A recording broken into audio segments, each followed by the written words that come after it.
The first 10 years of my life, I spent in a series of foster homes and orphanages.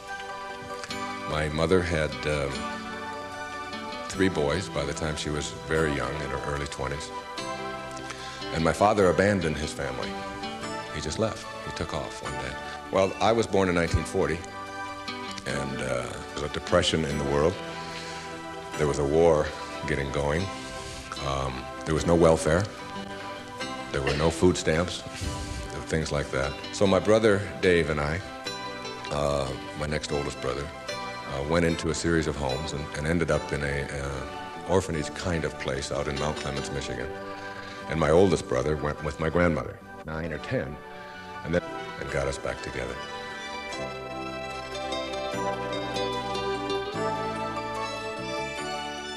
But being poor means you think poor. Self-worth comes from one thing, a belief that you are worthy.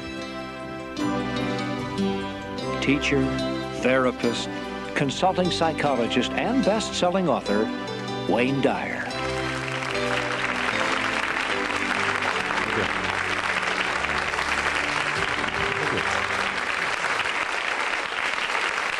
Thank you. Thank you so much. Enough. Thank you. I appreciate it so much. The topic, if there is such a thing, for today is choosing your own greatness, or being a no-limit person, taking charge of your own life. Something I really believe, that you are the sum total of all of the choices that you've made up until now. And anything about yourself or your life that you don't like or isn't working or isn't mobilizing you is to be looked at in terms of, can I grow? Rather than, why did I do it, or isn't this wrong? See, the 2 ways to motivate yourself are deficiency motivation, which says, where I am I don't like. I don't like what I've done. I don't like the fact that I can't do this well or I can't do that well. So I will list these things in my own repertoire, and then I will be constantly trying to repair those deficiencies, always assuming that I'm deficient, that there's something wrong with me, and I'm trying to fix it. And when you do that, you spend your whole life doing that. And you never arrive, because your life becomes a series of trying to get someplace else. And it is, if you follow that, if you live that, if you behave that, then what happens to you is you become a person who will always suffer from this disease called more. You always have to have more. Because whenever you are getting where you want to go, let's say you want $100,000 in the bank, and you work, and you struggle, and you deny yourself, and you do all of those things, and you finally you get there, and here you are, you got $100,000 in the bank. All of this stuff over here is, of course, your life, and that is all you know. That's what you know how to, that's how you are. That is your being. That is your way of being. So that when you do get here, what you will do is say, this is not enough. A no-limit person is never operating from deficiency or from lack in their life. They're never saying, I don't have enough.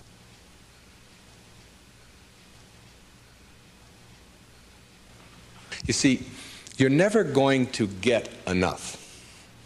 You already are everything. You're everything that you need. Think of it for just a moment. Everything that you need to have total bliss, perfection of your life, you already are. You already have it. You came into this world with nothing. That's how you're going out. And the time that you have here, what you have is your uniqueness, your specialness, and you don't need anything else. Now think on this. If you don't know how to appreciate what you have and where you are in your life, you don't need anything else. Because if you do get something else, you won't know how to appreciate that either. You'll just want more. Or you'll want it to be different. Or you'll want it to be the way it used to be. or you'll want someone else to be the way you think they should be. Successful people or no-limit people or self-actualizing people or inner-directed people, whatever labels that have been put on them by great thinkers and philosophers and therapists and people that have looked at human beings, these kinds of people are people who always have enough. There are some people, if you invite them over and you say, you know, I'd like you to come over tonight, and I'd like you to stay over if you can, instead of having to drive back. And they'll say, well, can you stay? And I say, well, I don't know if I can stay or not. Well, you could sleep on the cot. Oh, no, I could never sleep on the cot. I can't sleep on cots. I got a sciatica, don't you know that I have back pain and cots? No, that's out of the question. I couldn't sleep on a cot. And what about breakfast? Well, we don't have any food, but we have some old grapefruit that are in the refrigerator. They have a few spots on them. Oh, no, I could never eat grapefruit. And spots? No, thanks. I can't eat grapefruit spots. I just couldn't do that, you know. And these are people who never have enough. They are not able to be flexible and to change. And there are other people, if you say, would you like to sleep over? We got a place in the sewer. Hey, that'd be great. I can handle that. No problem. I've slept there before. It's all right. And all we have is grapefruit. Oh, I love grapefruit. Well, there's got spots on them. Oh, I really like grapefruit spots. Those are terrific. I'll go for those. There are some people who can handle anything, not because their circumstances are different. You see, your circumstances have very little to do with your fulfillment in life. Very little. It's how you're approaching your circumstances. It's your attitude towards your circumstances that make all the difference in the world. And taking what you are and accepting it. I got to show you this. I don't know if the camera can get this. This is a little advertisement that was in the Detroit Free Press for last September. I was giving a speech at the Unity Church of Today in Detroit. And it says, Dr. Wayne Dyer will talk about your inner child and how to deal effectively with problems in all relationships. And it was a real nice ad. You can see that. Then on top of the ad, in the same paper, there's another ad.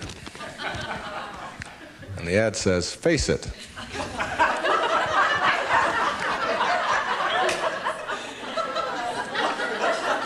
Right on top of my ad, there's no hiding from hair loss. And they got a picture of a guy with a box over his head. And they have a before and after guy there. And the after guy looks like he's just found fulfillment. And it says, you can't run and you can't hide. Hair loss is a problem, and unless you take action, it will continue. Now, we've got to look at this in terms of what I can do with this and how I can handle this. See, my daughter helped me with being bald a long time ago. She said, Dad, you're not really bald. Don't think of yourself that way. She said, you're just about this much taller than your hair. That's all. Just sort of a nice way to look at it, too. I just sort of outgrew my hair. I sort of transcended my hair, if you will. All right? No-limit people are human beings who take what they are and accept it, and don't tell themselves that somehow they're deficient because of anything about themselves.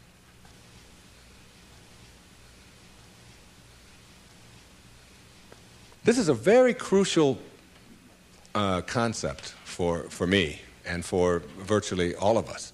It's this idea of taking your life in your own hands and being the kind of person that you choose to be, and understanding that everything that comes your way is an opportunity, is a blessing.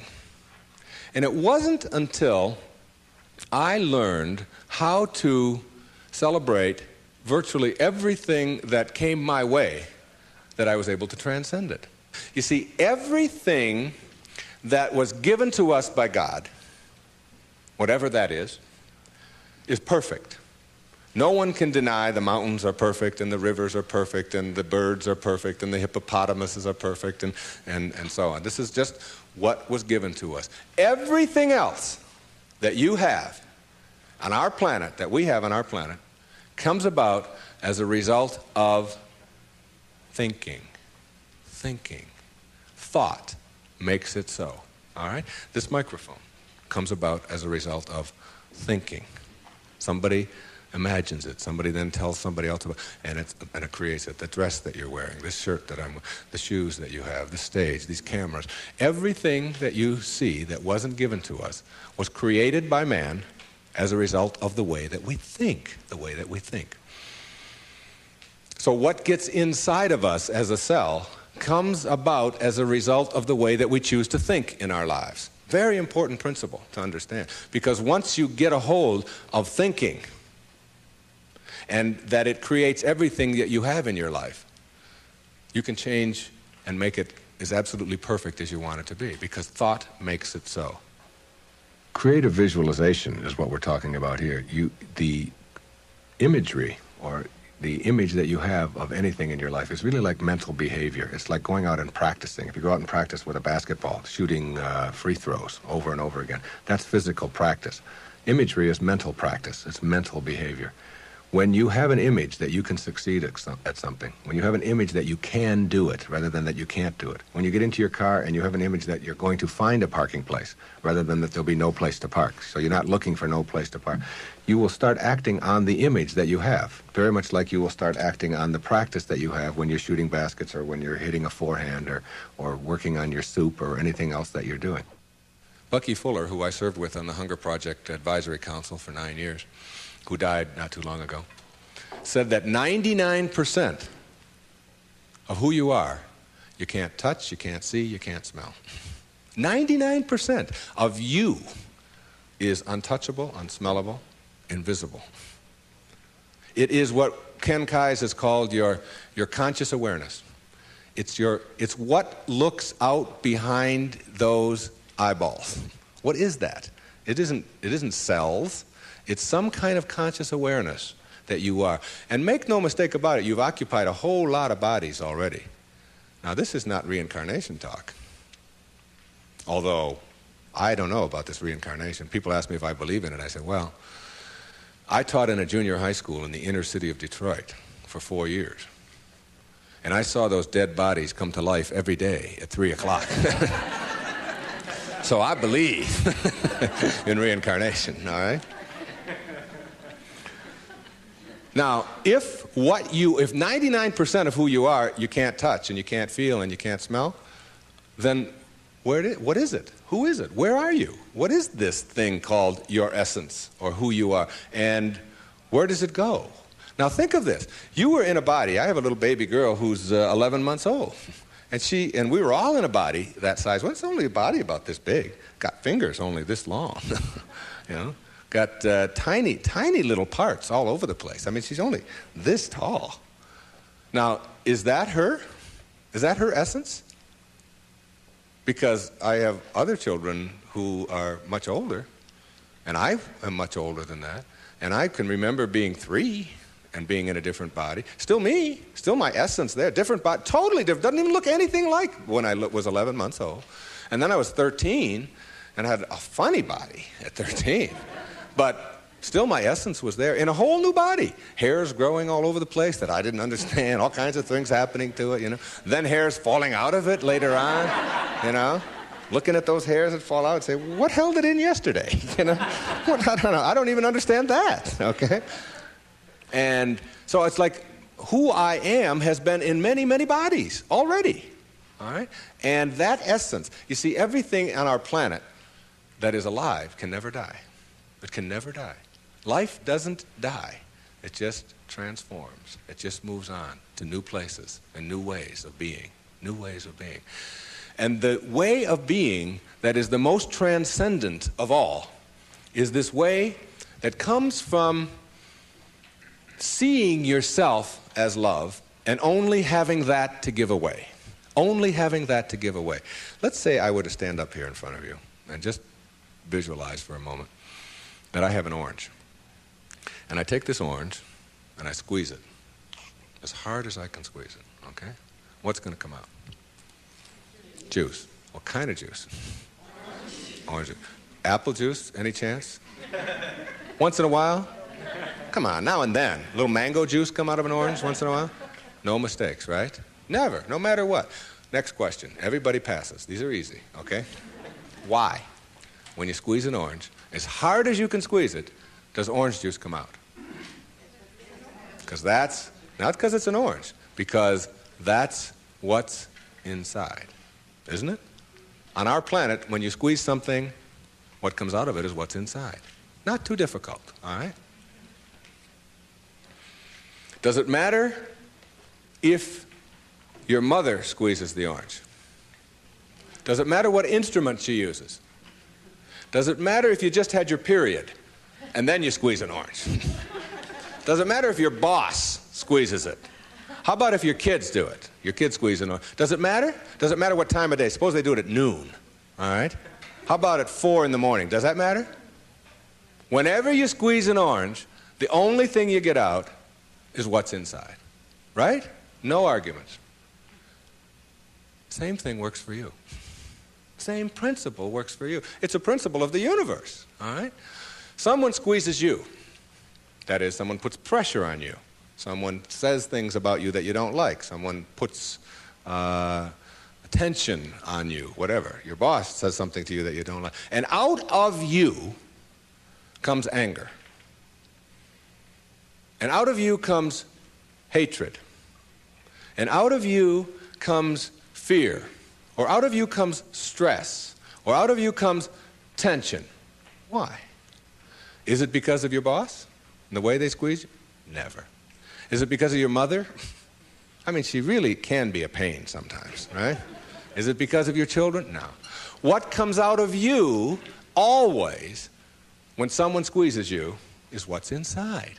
This is the vital principle of being a no-limit person. It's so crucial to get this and understand that. That if you have any hatred in your heart for anyone in this world, or any anger, or any fear, or any of those things, it has nothing to do with the rest of the world. It only has to do with what you put inside. Now, how does what gets inside of you get there? That's the key. How does it get there? As you think. Only as you think. You see, there's no anger in the world. There's no stress in the world. There's no tension. It's perfect. We've already established. It's a perfect place. It works just fine. It's all flowing the way it's supposed to flow. The evidence for it is, it is. That's all the evidence you need. Just look around you. Everything out there is a miracle. Everything, including you. There are no mistakes. It's all perfect. And everything that happens to you in your life, whether it's a trauma, whether it's a disease, whether it's somebody treating you in a certain way, there's a lesson in all of it. No-limit people understand the lesson in life and therefore celebrate the lessons.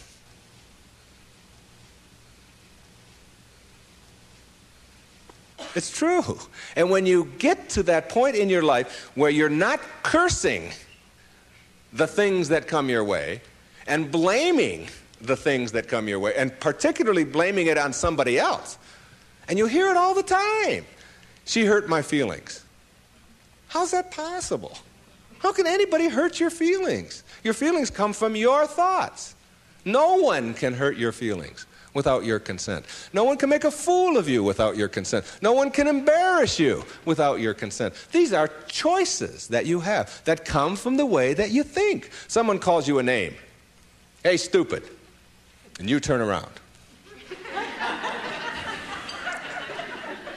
I didn't even tell anybody I was coming. How did they know that, all right? And then you blame the person who called you a name. Instead of saying, that's just their opinion. That's just where they are. That's where they are on the path. And it's okay. All of you are in relationships, right? Everybody has a relationship of some kind or another.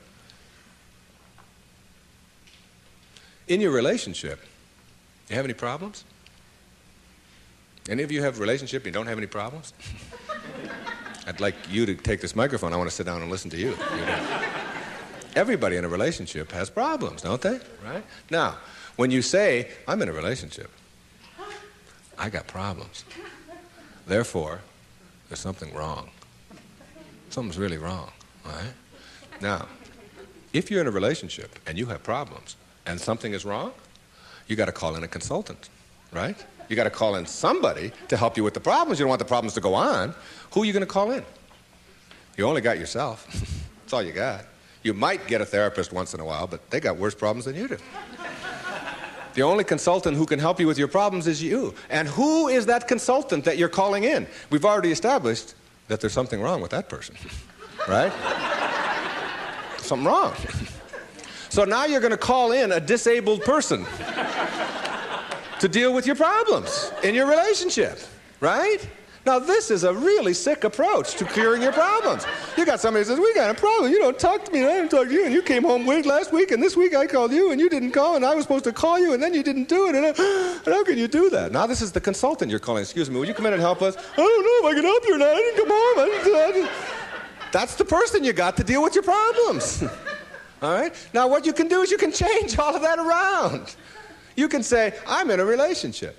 We got problems. There's nothing wrong with that. That's the way things are.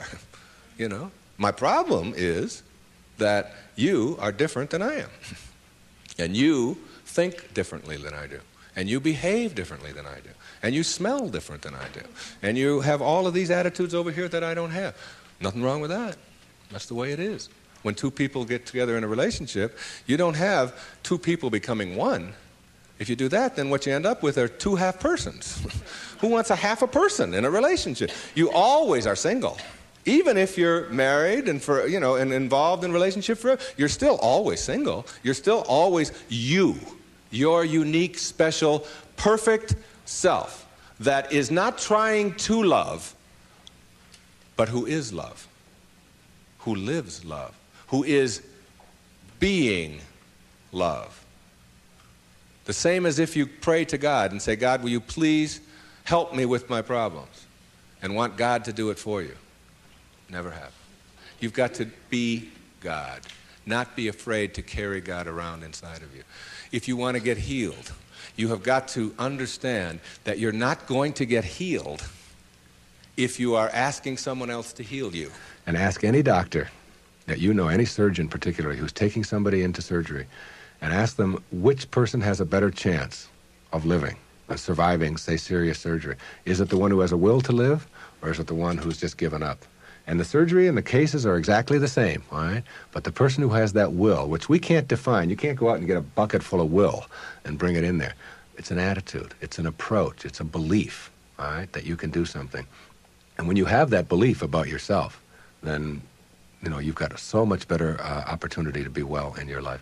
And a belief is everything. I don't know if you've ever thought of that. I watched a little girl, 5 years old, learning how to swim. And she's holding on to the edge of the pool, and she wants to get over here to the steps. And it's just 5 feet or 6 feet, and she'll let go, and then she'll hold on again. And she'll let go, and she'll hold on again. And finally there comes a time when she lets go and goes for it. Okay? You've seen this with your children, you've seen it.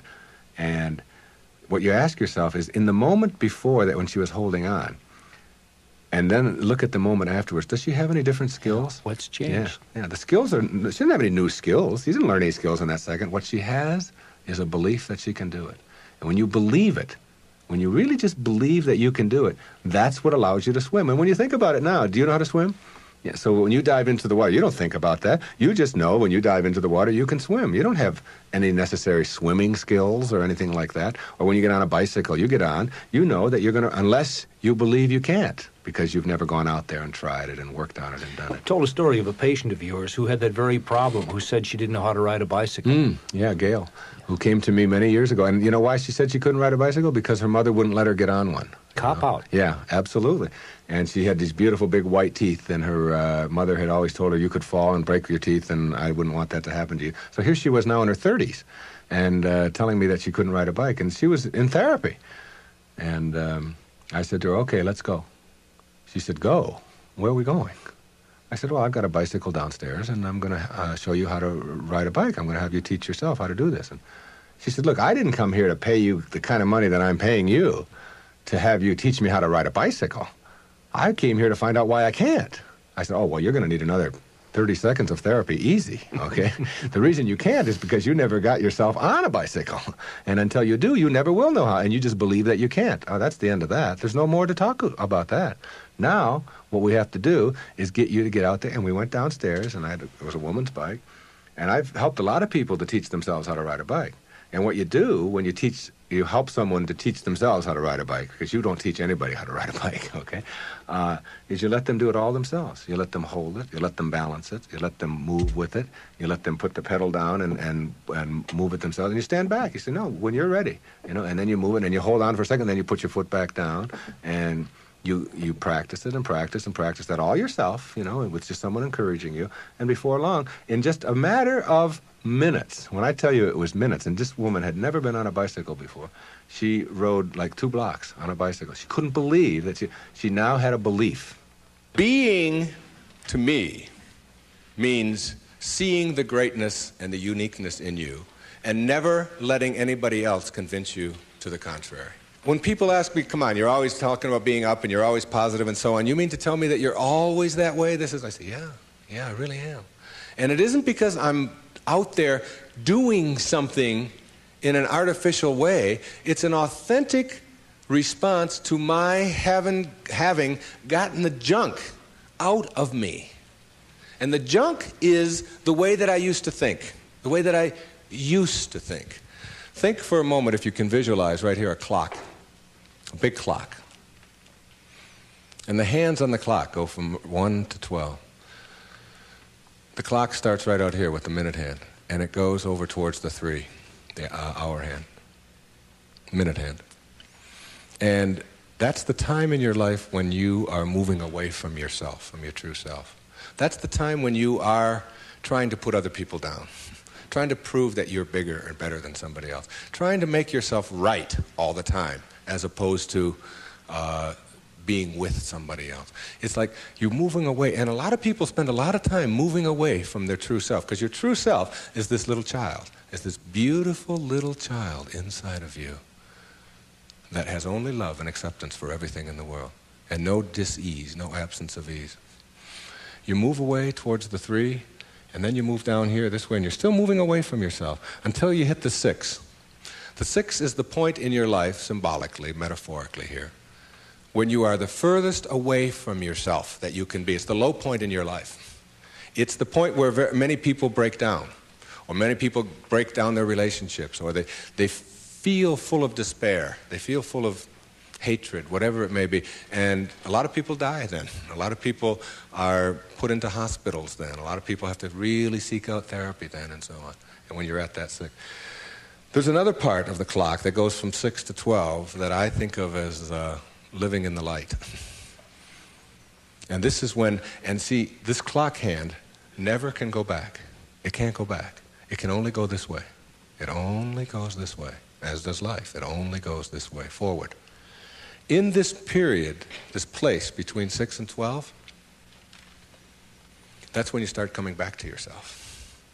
That's what enlightenment is. That's the pathway to enlightenment.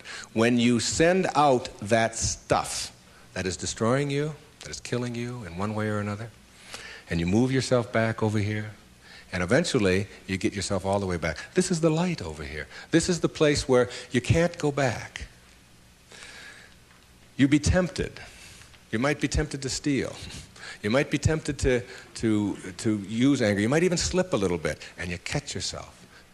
I can just not too long ago there was we got a problem with our sprinkler in my home. One of the sprinkler heads is off, and if you ever seen that happen, you get a gusher going up there. And I've been wanting to get that thing replaced for the longest time. And I'm walking out of the bank, and there's a sprinkler head right there in front of the bank. Now I practically own this bank, okay. So I'm going to go there every day, and I do a lot of business with this bank. And I'm looking at this sprinkler head. And I think, all I have to do is just unscrew this thing. It wasn't on or anything. They'll replace it tomorrow morning. It's 98 cents or whatever. So I actually get down there, and I start turning the sprinkler. And then I start thinking, do I want this karma? Do I want to steal? Do I want to take? I know it's only a 99. And if I went into the bank, they'd probably give me one anyway if I asked them. And I just turned it back And I said, if I want a sprinkler head, I'll go and buy one for myself. This doesn't belong to me. It was just like a split second of weakness there or whatever it was. But it illustrated to me that I can't go back there. I could never. And there was a time in my life when I could have done that. I can be absolutely frank with that. I could do that. I can't go back there anymore. That's where you start.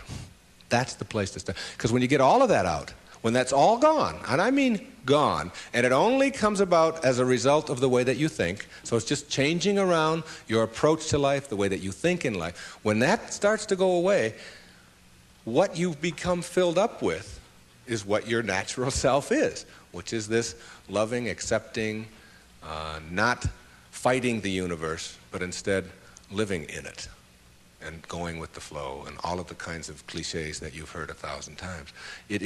That's the metaphor there. And you see, every time you try to go back, can't do it. You can't do it. And the ingredients that make for a no-limit life are 5, in my opinion. The first is quality rather than appearances. You begin to change your thinking from appearances and how things look and how other people view me, okay? Because every time you find yourself upset in life about anything that anyone else has said, what you're really saying is what you think of me is more important than what I think of me, all right? So you change from appearances to what I call quality thinking. Quality. What is the quality of my life, rather than how does it appear to others? Now, do you tell yourself that because my friends don't like me, that means there's something wrong with me? No, that's what you have to learn.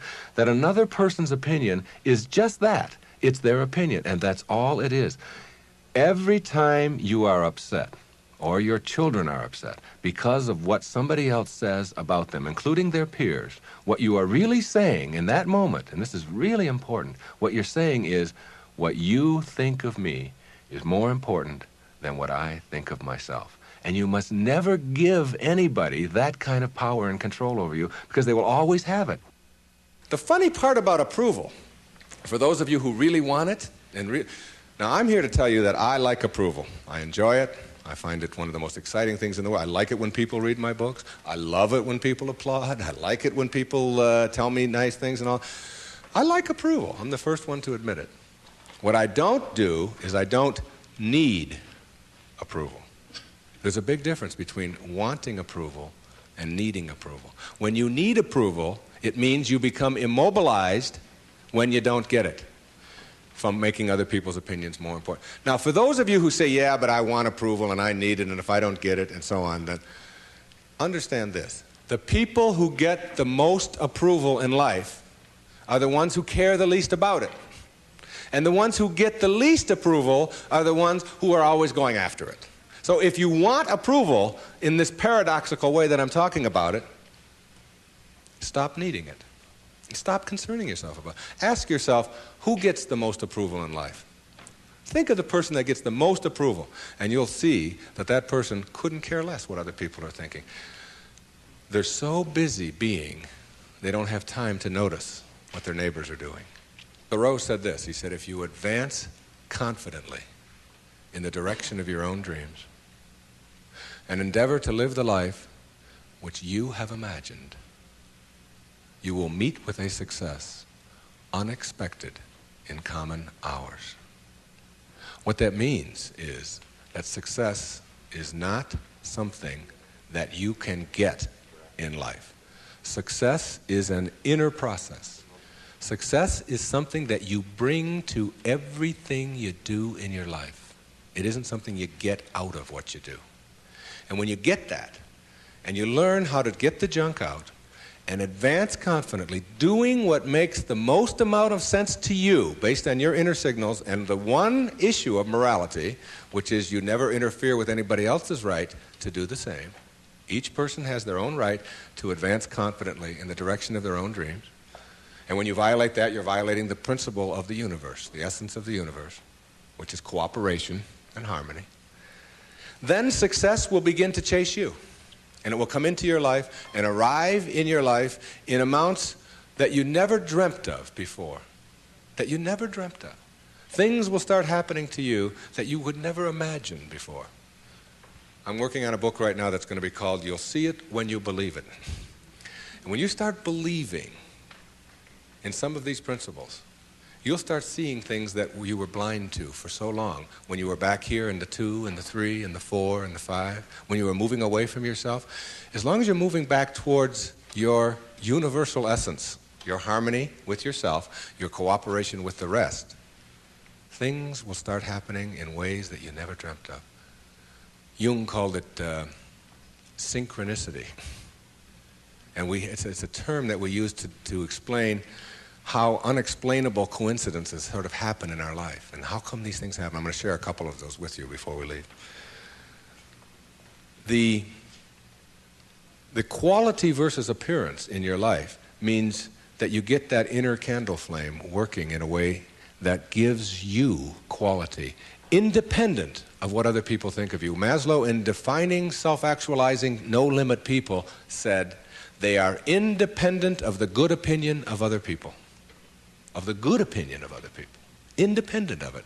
They're so busy advancing confidently, doing the things that make sense, and bringing success to changing their baby's diaper, and bringing success to weeding their garden, and bringing it to the job. They bring it on the airplane so that when they run into somebody who is rude to them, a stewardess that is rude, they don't see it as an attack on them. It's just where they are, and they send them love. Help them a little bit, you know. They're kind. When somebody wants to get in on the freeway, and they're one old temptation when they were on the 1 to the 6 side was to say, oh yeah, nobody's getting in front of me, I'm getting there first. It's like they slow down a little bit. They don't have all that type A stuff of having to beat somebody else and having to defeat somebody. It's a new way of being. It's a way of quality where your harmony allows you to cooperate, and you are a part of what this whole thing is about. New way of being, quality rather than appearances. Another new way of being, very important. Living your life on ethics rather than rules. Ethics rather than rules. All these rules, all these ways of having to do things, somebody else dictates to them. Do you know that some of the most immoral acts in the world have been perpetrated in the name of the rules? These are the laws. What do you think Nazi Germany was all about? Everybody doing all these horrible things to other people. I'm only doing my job, was the defense we all heard at Nuremberg. I was just doing my job. If it's an immoral rule, it's immoral to obey it. And self-actualizing people, as Maslow tells us, have rules inside of them that they could never obey, never disobey, ever. And they have to do with ethics, how you treat people. How do you think we get to where we are now? You know who Rosa Parks was? The woman in the South, the black woman in the South who said, not today, I'm not going to the back today, no way. I know what the rules are. The rules were all over the place. If you needed a reminder, there were signs every place, colored in the back, white in the front. And she said, no, I'm sitting here. And that made all the difference. Ethics, not rules. When your children start disobeying rules that need to be disobeyed, don't be surprised. When I was in the service, they had a policy on Guam, where I was stationed, which would not allow the Guamanian civilians to shop in the PXs and the Navy exchanges. But they did allow all other civilians to shop in the Navy exchanges and PXs. But if you were Guamanian, that is, if your skin was dark and your eyes were shaped a little different, then you couldn't. A clear, outright violation. I was a serviceman. I was in the Navy. I was a communications cryptographer. They had a newspaper in the Guam Daily News, and it said, an invitation to speak your mind. And it was a letter writing contest. And they offered $75 to the first prize winner. $75. This was 1961. That was a fortune to me. That was a month's pay in the Navy at that time, almost. So I entered the contest, and I knew I would win it. I had already written a novel at that time. A whole novel I had written while I was on Guam. I knew it wasn't going to be a contest. I felt sorry for the other people entering it. I knew I was going to win this. Unfortunately, I didn't realize that when you're in the service and you have an opinion and you don't submit it to the chain of command, that you can be court-martialed for that. So the headlines on next week's Guam Daily News were U.S. sailor assails policy of discrimination. Big, hot stuff, all right? And I was called before a vice admiral, commander Naval Forces Marianas Islands, and threatened with a court-martial because I had disobeyed the rules, even though the rule was immoral. There are lots of them like that. And when I went in and they threatened me with a court-martial, I told them this was my battle plan.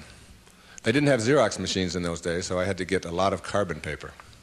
I wrote a letter to President John F. Kennedy, and I wrote a letter to the Secretary of the Navy, and I wrote a letter. My hometown was Detroit. I wrote a letter to the Detroit News and a letter to the Detroit Free Press, telling them what was happening to me as a result of just expressing my opinion about an immoral act that was going on over here on Guam. And I showed the naval vice admiral my letters right there. I said, I've only sent the one to the president and the secretary of the Navy. These letters go to the newspapers across the country. There was one there to the New York Times as well, and the Los Angeles Times. It was, and I just spread them out before him. I said, if you court-martial me or punish me in any way for this, then what's going to happen is the world is going to find out about this policy. And I'm prepared. I'm ready. I can handle it. And I was 20 years old at the time, or 21. Not only did I get a blessing from that, because all things come in blessings for you, I got out 90 days early. And they stamped on my record, P.I., because the president took it up and sent it to the secretary. Must have. And I never heard from him, but the P.I. on your record means political influence. And they don't like anybody with political influence in the military. And as soon as they saw that, they said, this is somebody we probably will be giving a discharge real soon. There was no court-martial, and in September of 1962, a brand new policy was initiated on Guam, which allowed any civilian to shop in the Navy exchanges. And it came about as a result of someone saying, these rules are immoral, and therefore it's immoral to obey them. New ways of being, ethics rather than rules. And when your kids want to know why, how come these rules are so stupid? How come we have to do this? Encourage them to change them. My mother always did that. She would have to help me get out of the messes that I got myself into, because I did it in my impetuous youth. I would just, when they would say to me, what's more important, your job or school? I was just honest. I said, my job, of course. That's how I felt in those days. But what you do put out in the world is exactly what's coming back to you. And if you find things coming back to you that you don't like and don't understand, don't ask yourself why these things are coming to you. Ask yourself what you're doing to make them come back to you. And when you start putting the responsibility on yourself, you'll start seeing dramatic changes. Dramatic changes. A new way of being. Instead of ethics, instead of rules, ethics. Another new way of being. Instead of looking all your life for achievements and externals, try living your life on knowledge for the sake of knowledge. Knowledge instead of achievement. For the sake of knowledge. Being in a context in which you don't have to collect a lot of merit badges. You don't have to collect a lot of awards and other people's value judgments. That you go to school or you go out into the world or you read or whatever it is you do because it makes sense to you, not because of what somebody else is going to put on a transcript or where you're going to appear in a class list. We need to help our children to understand and value the importance of knowledge for the sake of knowledge and doing things that make sense rather than taking the easy way. Knowledge rather than always trying to achieve. We're in an achievement-oriented society, which tells us that we evaluate and judge a human being based upon how many achievements he has. But most of the people who get caught up in that trap and are always in this circle of trying to get ahead, trying to always get ahead, their reward for that almost always is higher blood pressure, ulcers, early deaths, and even things like cancer, we're beginning to find out, are related to the kinds of stresses that we have. And remember, it's a perfect universe. There's no stress in it. There's only people thinking stressful thoughts. And when you put that pressure on yourself to always achieve and get ahead of the other guy, you miss what it's really all about. There's nothing wrong with goals. It's falling in love with them that's the problem. It's not being able to be flexible and alter them. If you have a goal to get here, to get $100,000 in the bank, to get to this promotion, to get 2 cars in your garage, to whatever it is that your goal is, and you're on your way to that, and you're always working at the goal, all of this stuff on your way to the goal is called striving, and that's what you learn, striving. And striving is a very low-level place to be. When you get to your goal, because all you've ever known is striving, you will just always suffer from this disease called more. You will just upgrade your goal to $200,000, 4 cars and 2 houses and another wife and a younger one and all of these kinds of things. If you have a goal and you understand that every step along the way is a present moment to enjoy and to live, then the goal won't become any obsession. I don't have any goals in my life. People ask me, where are you going to be 5 years from now? What are you going to be doing? What's next for you?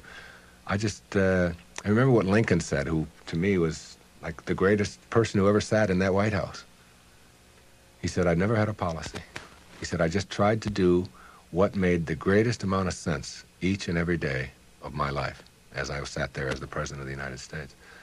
And I think there's something really significant in that you don't have to get it all planned out and follow a certain pattern and do it a certain way.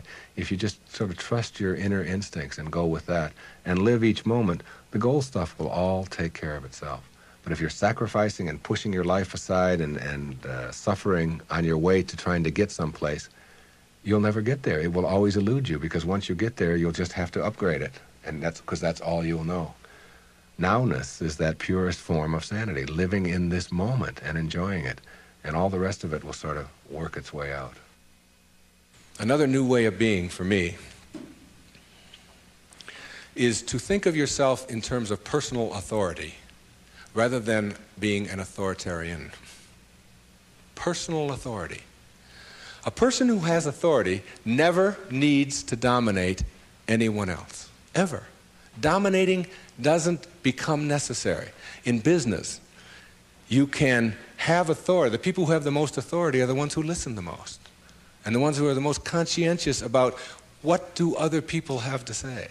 A person in a relationship who has to dominate somebody else and has to make the other person submissive shows that they don't have authority, because they're getting their power not from within for themselves, but on the basis of who they can control. And that never lasts. That never lasts. The only thing that lasts is having inner power, if you will. Know thyself. That's what Shakespeare said. Know thyself. The more you know yourself, the more you become honest with yourself, honesty becomes just a way of life. No, I don't think the world necessarily does, but you can't run your world. You can't run your world based upon what the rest of the people in the world want or don't want. To me, honesty is like, it's a karma that goes out into the world. How people treat you in the world is their karma. How you react is yours. And when you react to it with dishonesty, that's what you're putting out into the world, dishonesty. And when you put dishonesty out into the world, that's what's going to come back to you, because what goes out is what comes back. That all, as you sow, so shall you reap. I mean, it's in every great institution that there is in the world, whether it's a religion or a philosophy or whatever. What you put out is what comes back. Whatever you plant is what you're going to get back. And the more that you put out honesty, just because it's what you are, because you are being honesty, you're not trying to be honest, you're just being honesty, then that's what will come back to you on a regular basis. And when it doesn't, you'll just see that as another test for you to pass. And finally, a fifth way of being that is new, for me, it has become a way of life. It's called serenity instead of acquisitions. The more you try to acquire, the more you try to get, the more you try to collect in your life and evaluate yourself on the basis of that, the less serenity you're going to have. More is less. It's almost a secret of the universe. Serenity means inner peace.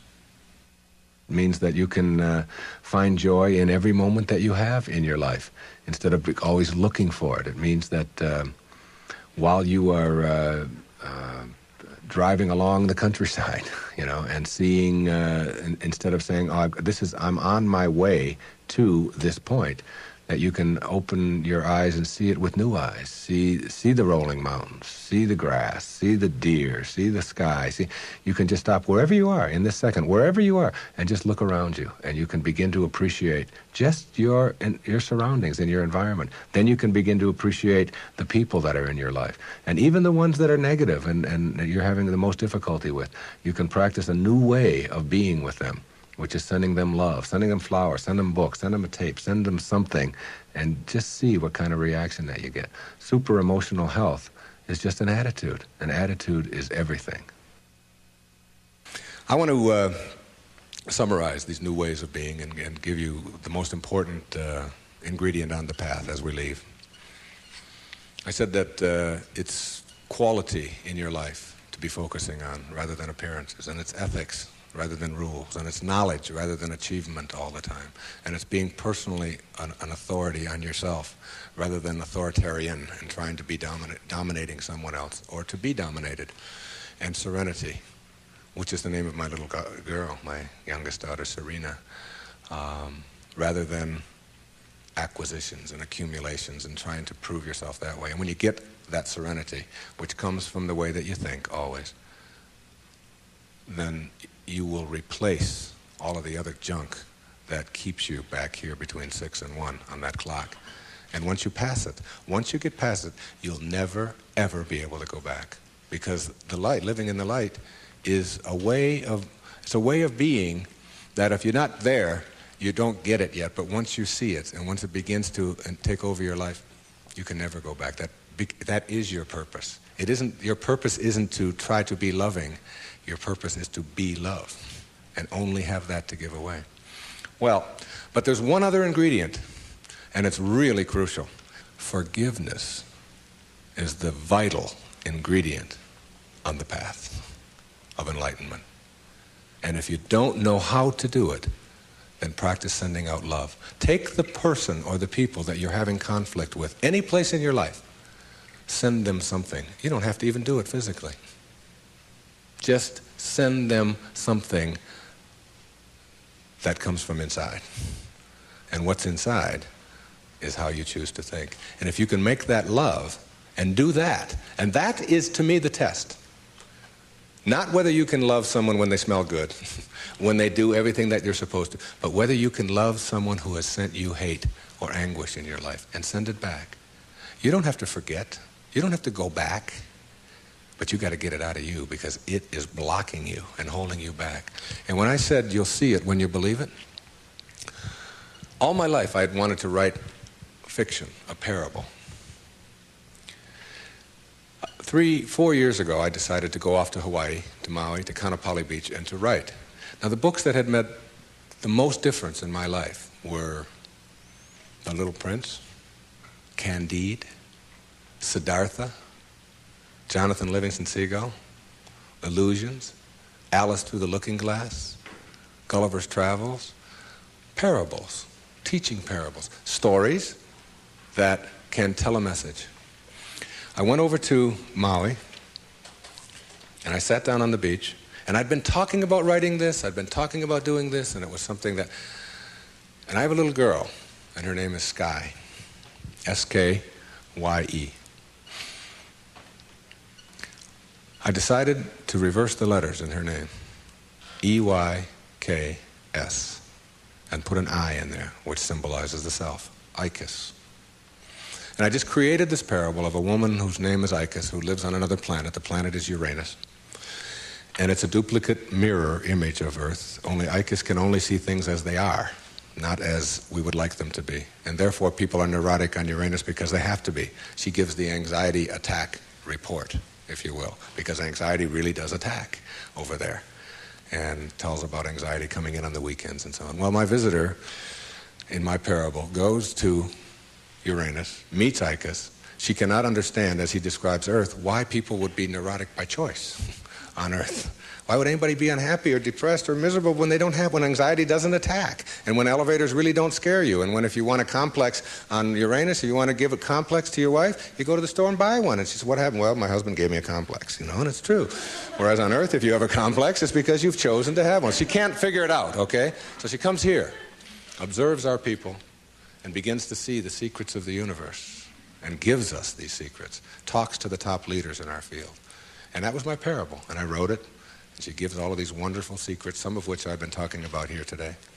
But what I want to tell you is that my wife gave me a license plate, and the license plate says ICUS.